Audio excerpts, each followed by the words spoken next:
Rungna kotoni rungsrungnai jugrokni aikarte rungna kotoni kaham samung khlaina bagai rangna hartongo rungna kotonai konlairok haifano mungsa kaham shep banya aboni bagai tangshalo অখিল ভারতীয় বিদ্যার্থী পরিষদ Ram Thakur রুংনকনি principal নিথানি জবাব শনি খাদুমো ফুনুকলাইখা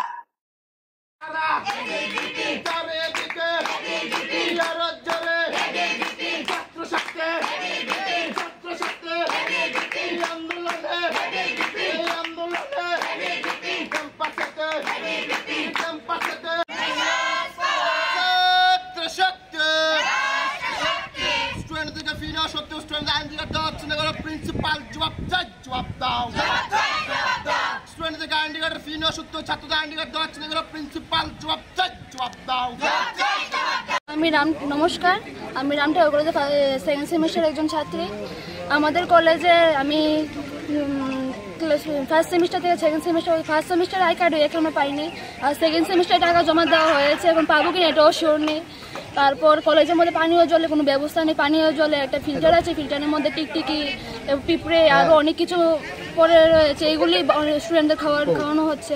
তার মধ্যে বাথরুমেরও কোনো পরিষ্কার পরিচ্ছন্ন কোনো ব্যবস্থা নেই, ছেলেদের বাথরুমে তো একদম খারাপ অবস্থা হয়ে রয়েছে। এইগুলি আর কি, মানে কলেজের কোনো ডেভেলপমেন্ট হচ্ছে না। কেন এরকম হচ্ছে আমরা প্রিন্সিপাল থেকে জবাব চাচ্ছি।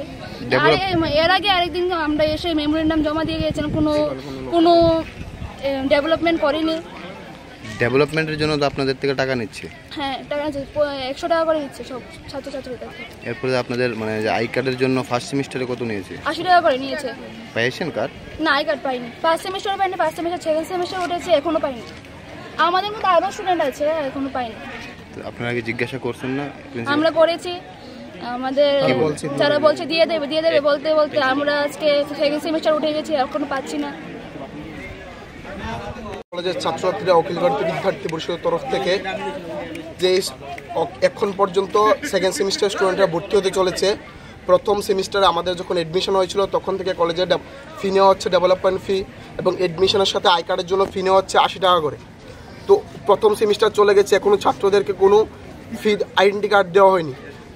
কেন আইডেন্টি কার্ড দেওয়া হয়নি আমরা এই পক্ষ নিয়ে এসে বিদ্যার্থী পরিষদ পক্ষ থেকে মেমোরেন্ডাম পর্যন্ত দিয়েছি, কিন্তু কলেজের কর্তৃপক্ষের এখন পর্যন্ত কোনো হেলদোল নেই। এখন সেকেন্ড সেমিস্টারে ভর্তি হতে চলেছে, আবারও এডমিশন চলছে, কিন্তু গত সেমিস্টারে এডমিশনের যে তাদের যে আইডেন্টি কার্ড দেওয়া হয়নি, তাহলে এই সেমিস্টারের টাকাগুলি কোথায় যাচ্ছে? কলেজের থেকে যে ডেভেলপমেন্ট ফি নেওয়া হচ্ছে 100 টাকা করে প্রতি সেমিস্টারে এডমিশন নেওয়ার সময়, কলেজের মধ্যে কোনো ডেভেলপমেন্ট হচ্ছে না। এই গরমের মধ্যে ছাত্রদের কলেজের মধ্যে খাওয়ার মতো কোনো পানীয় জলের ব্যবস্থা নেই, সঠিকভাবে বাথরুম নেই, ক্লাসরুমের মধ্যে ইলেকট্রিসিটি নেই। আমরা প্রিন্সিপালের কাছ থেকে জবাব চাই, কলেজের কাছ থেকে জবাব চাই যে কেন তাদের এই ভুল বিভ্রান্তি হচ্ছে, কেন সঠিকভাবে কলেজের মধ্যে মূল্যায়ন হচ্ছে না। যে টাকাগুলো নিচ্ছে মানে ওইগুলো কি করছে? তার জন্য আমরা আজ প্রিন্সিপালের কাছে বসেছি, আন্দোলনে বসেছি। আমরা ছাত্রছাত্রীরা প্রিন্সিপালের কাছ থেকে জবাব চাই যে ওই টাকাগুলি কোথায় গেছে, ছাত্র স্বার্থে কেন কাজ হচ্ছে না। আমরা ছাত্রছাত্রীরা বিদ্যার্থী পরিষদের পক্ষ থেকে এই কারণে আজকে জবাব চাইতে এসেছি প্রিন্সিপালের কাছ থেকে। মানে প্রথম বর্ষ তো আপনাদের দ্বিতীয় বর্ষ, আমাদের 6 সেমিস্টার যে ছাত্রছাত্রী আছে যারা এখন সেকেন্ড সেমিস্টারে পড়ছে, তারা ফার্স্ট সেমিস্টার যখন এডমিশন হয়েছে তখনও তারা এডমিশনের সময় টাকা দিয়েছে আইডেন্টি কার্ডের জন্য। এখন আবার সেকেন্ড সেমিস্টার এডমিশন চলছে এখন কলেজে, এখনও টাকা দিচ্ছে। তাহলে গত সেমিস্টারে কেন আইডেন্টি কার্ড দেওয়া হয়নি? ওই টাকাগুলি কোথায় গেছে? একজনের থেকে 80 টাকা করে নেওয়া হচ্ছে, কিন্তু এত খারাপ মূল্যের আইডেন্টি কার্ড দিচ্ছে যে আইডেন্টি কার্ড বাজারে 30 টাকা থেকে পাওয়া যায়। তাহলে বাকি টাকাগুলি কোথায় যাচ্ছে? কেন এত খারাপ জিনিস আসছে কলেজের মধ্যে?